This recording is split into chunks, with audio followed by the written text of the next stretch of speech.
Himachal Pradesh pensioners संयुक्त मोर्चा सड़कों पर सरकार के खिलाफ जोरदार प्रदर्शन।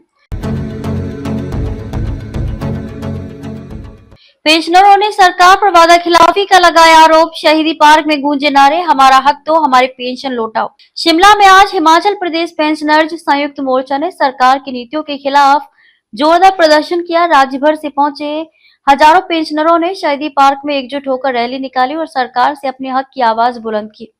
प्रदर्शनकारियों का कहना है कि सरकार ने चुनावों से पहले पेंशन बहाली और पुरानी पेंशन योजना से जुड़े कई वादे किए थे, लेकिन अब उन्हें भुला दिया गया है। पेंशनरों ने चेतावनी दी है कि अगर उनकी मांगे जल्दी नहीं मानी गई तो आंदोलन को और तेज किया जाएगा। शिमला में हिमाचल प्रदेश पेंशनर्स संयुक्त मोर्चा का विशाल प्रदर्शन। पेंशन बहाली और बकाया भुगतान की मांग, सरकार पर वादा खिलाफी का आरोप। प्रदर्शनकारियों ने कहा, वादे पूरे करो नहीं तो सड़क से विधानसभा तक आंदोलन होगा। रैली में वरिष्ठ पेंशनरों और संघ के नेताओं ने सरकार को दो टूक चेतावनी दी कि जब तक पेंशन संबंधी सभी मांगे पूरी नहीं होती तब तक संघर्ष जारी रहेगा। वक्ताओं ने कहा कि बुजुर्ग पेंशनरों को सम्मान और आर्थिक सुरक्षा देना सरकार की जिम्मेदारी है, न कि उपेक्षा करना। मोर्चा ने ऐलान किया कि आने वाले दिनों में यह आंदोलन पूरे प्रदेश में चरणबद्ध तरीके से जारी रहेगा। मैं आपको कहूँगा कांगड़ा भी क्योंकि मैं इसलिए बोल रहा हूँ कि कांगड़ा में एक दूसरा भी ग्रुप है हमारा जो बोलते हैं, इसीलिए आप जो पूछना चाहते हैं तो इसलिए मैं पहले ही बोल रहा हूँ, क्योंकि कांगड़ा में भी आज हमारे जो पेंशनर है धरना प्रदर्शन दे रहे हैं। हमारा जो बैनर है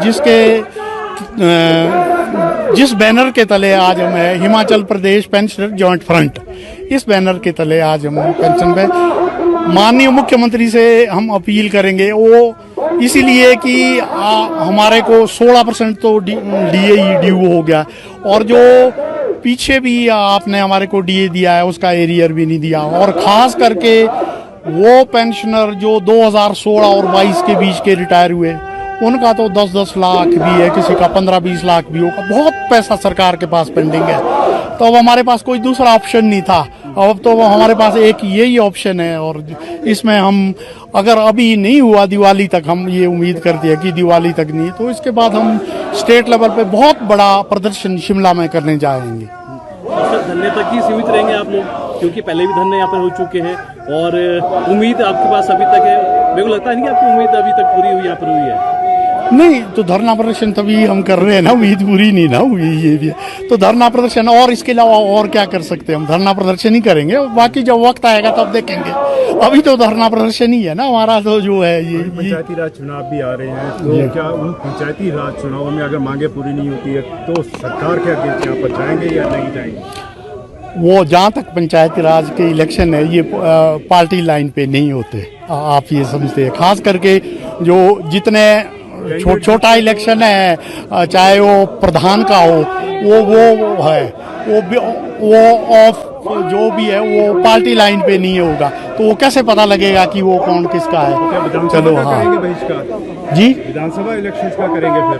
बिल्कुल वो तो जब वक्त आएगा वो तो बिल्कुल सामने बात है, वो तो बड़ा क्लियर है। पर अभी तो हम उससे पहले हम ये सोच रहे हैं कि कम से कम सरकार अब तो जाग जाए, इतना बहुत हो गया, 3 साल हो गए सरकार को भी। आने वाले दिनों में नहीं तो फिर हम तो धरना प्रदर्शन ही कर सकते हैं। किसी से मुख्यमंत्री से बातचीत हुई आपको? अभी कोई बातचीत नहीं हुई, अभी हमने मिलने का टाइम मांगा था, उन्होंने बोला आपको दिवाली के बाद मिलेंगे आपसे, उन्होंने वो बात की। पेंशनर वेलफेयर एसोसिएशन की तरफ से कहा जा रहा है कि जॉइंट फ्रंट जो है भ्रामक प्रचार यहाँ पर कर रही है, साथ सभी आते हैं तो सरकार शायद जल्दी माने, इसको लेकर क्या कहेंगे? एक जो हमारा ग्रुप है वो स्प्लिंटर ग्रुप है, हमारे से अलग हुआ है तो वो अलग कर रहे हैं, धरना प्रदर्शन कर रहे हैं। उन्होंने ये किया कि अपनी कोई वो 8 जो है 10 या 12, वो बोलते तो 12-14 है पर 6-8 है, वो एसोसिएशन जो है उनको साथ लेके चला है। पर वो जो ज़्यादा धरना प्रदर्शन कर रहे हैं वो पर्टिकुलरली एक पार्टी लाइन पे मोस्टली चले हैं। हमारा नॉन पॉलिटिकल है, हमारे में हर पार्टी के लोग हमारे बीच है। पर हम जो भी धरना प्रदर्शन करते हैं, जो भी आगे आएंगे, जब हम एसोसिएशन की बात करते आप यहाँ पे हैं, वो उम्मीद की तो बात ये करते दावा हैं, कर रहे अभी हैं। तक एक जेसीसी यहाँ पर नहीं हुई है। 3 वर्ष हो गए जिस मंच पर यहाँ पर कर्मचारी अपनी मांगे रखते थे। बिल्कुल। ये नहीं तो उम्मीद कहाँ तक रख रहे हैं? बिल्कुल आपने बहुत ठीक बोला कि जब से भी ये सरकार बनी, हम डे 1 से लेकर हम मुख्यमंत्री से ये बात कर रहे हैं कि आप हमारी जेसीसी की मीटिंग बुलाए। पर जो असलियत बात है, ना तो अभी एम्प्लॉइज की जेसीसी हुई, ना हमारी हुई, क्योंकि हमारे को ये पता कि पहले जो भी जेसीसी होती है वो एम्प्लॉय की होती है, उसके बाद हमारी होनी थी। तो पर अब जब जेसीसी ना अगर ये वीडियो आपको पसंद आया हो तो चैनल को लाइक और सब्सक्राइब करना बिल्कुल ना भूलें। आपके जो भी कमेंट्स हैं आप हमें कमेंट सेक्शन में दे सकते हैं। ऐसे ही और वीडियोस देखने के लिए बने रहिए देवभूमि मिरर के साथ।